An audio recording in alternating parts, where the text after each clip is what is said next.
दिल्ली हमारे देश की राजधानी है और राजधानी में हमारा जो ट्रांसपोर्ट सेक्टर है, हमारी कोशिश है कि वो वर्ल्ड क्लास होना चाहिए।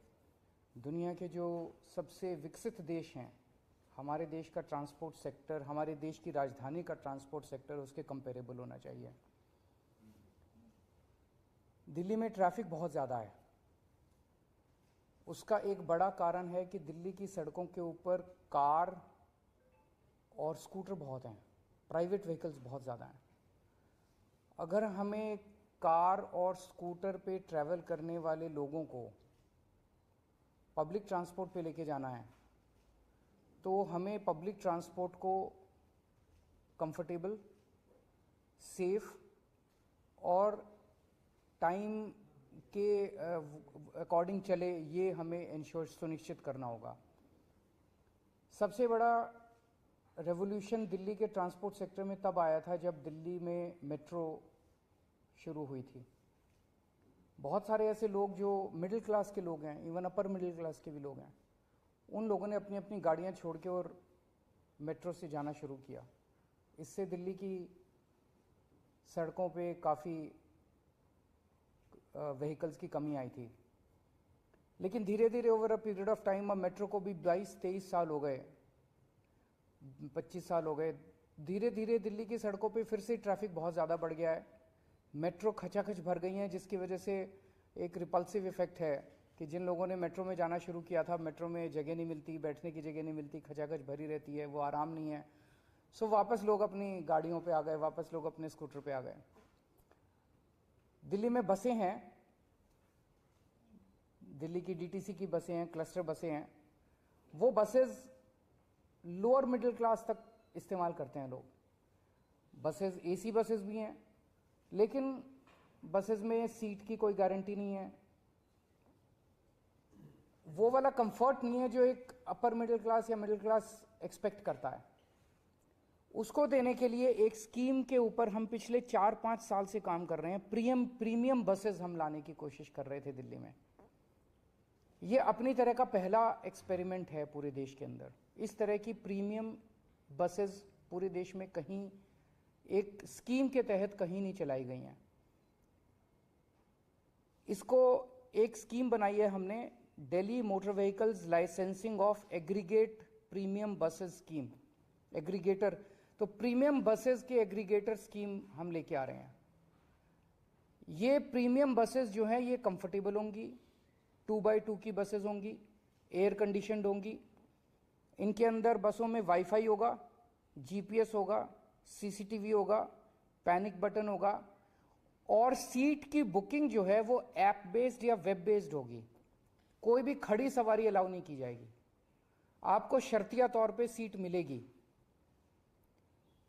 इस किस्म की स्कीम पहली बार लाई जा रही है और इसमें हमारा मकसद पूरा का पूरा ये है, ये टारगेट किया जा रहा है मिडिल क्लास और अपर मिडिल क्लास को, जिनकी पेइंग कैपेसिटी है, जो अपने कंफर्ट के लिए पे कर सकते हैं, रोज अपनी कार लेके जाते हैं, कार का पेट्रोल खर्च करते हैं।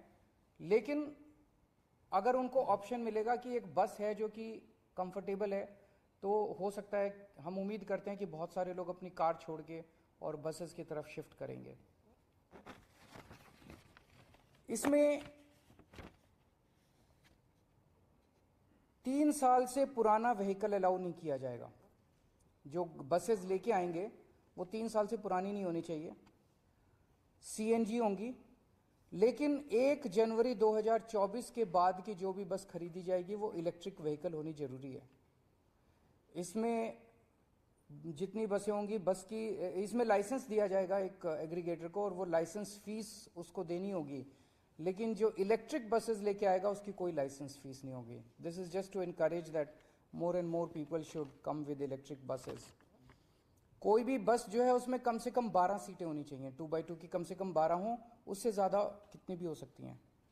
एक एग्रीगेटर कम से कम 50 बसेस लाइसेंस मिलने के बाद, लाइसेंस अप्लाई करेगा, लाइसेंस मिलेगा, लाइसेंस मिलने के 90 दिन के अंदर उसको कम से कम 50 बसेस ऑपरेट और मेंटेन करनी होंगी। सबसे खास बात इस स्कीम की यह है कि रूट्स हम नहीं देंगे, रूट्स एग्रीगेटर हर बस के खुद डिसाइड करेगा ऑन द बेसिस ऑफ जहाँ ज़्यादा ट्रैफिक है वहाँ पे ज़्यादा बस चलेंगी, तो ऑब्वियसली जहाँ वहाँ ज़्यादा बस चलेंगी तो वो ट्रैफिक ईज होने में मदद मिलेगी। तो वो रूट्स खुद डिसाइड करेगा, खुद सेलेक्ट करेगा, हमें इन्फॉर्म कर देगा, दिल्ली सरकार को केवल इन्फॉर्म करेगा। फेयर भी वो खुद डिसाइड करेगा, मार्केट डिसाइड करेगी फेयर। हमारी एक ही शर्त है कि डीटीसी का जो फेयर है उससे ज़्यादा होना चाहिए। ऐसा ना हो कि डीटीसी से कम फेयर, इसके डीटीसी से ज़्यादा फेयर होना चाहिए। बाकी उसका जो भी है, जो मार्केट फेयर देने के लिए तैयार है वो फेयर चार्ज कर सकता है। जैसे मैंने कहा, केवल मोबाइल से या वेब बेस्ड बुकिंग होगी, ऐप बेस्ड या वेब बेस्ड बुकिंग होगी, सीट्स आपको शर्तियाँ मिलेगी और सारी पेमेंट्स डिजिटली करनी होंगी।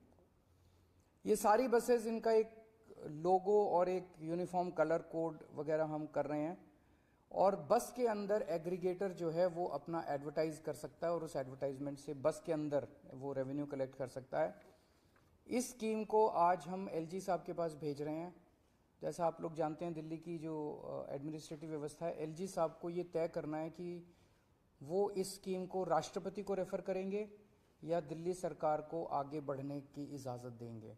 दिल्ली सरकार ने अपनी स्कीम फाइनल कर दी है, अब ये राष्ट्रपति इनके पास जाएगी, एलजी साहब के पास। एलजी साहब या तो इसको राष्ट्रपति को, अगर असहमत है तो राष्ट्रपति को रेफर करेंगे, पर मुझे उम्मीद है कि पब्लिक वेलफेयर की स्कीम है वो क्यों करेंगे। दूसरा, एलजी साहब से आने के बाद इस स्कीम को हम पब्लिक फीडबैक के लिए हम इसको 1 महीने के लिए वेबसाइट पे डालेंगे, ताकि जनता जो भी फीडबैक देना चाहे जनता फीडबैक दे, और जनता के फीडबैक के आधार पे अगर कुछ माइनर चेंजेस इसके अंदर करने हुए तो चेंजेस करके इसको जल्द से जल्द लागू किया जाएगा। मैं समझता हूँ कि ये दिल्ली नहीं, पूरे देश के ट्रांसपोर्ट सेक्टर के लिए एक मील का पत्थर साबित होगा।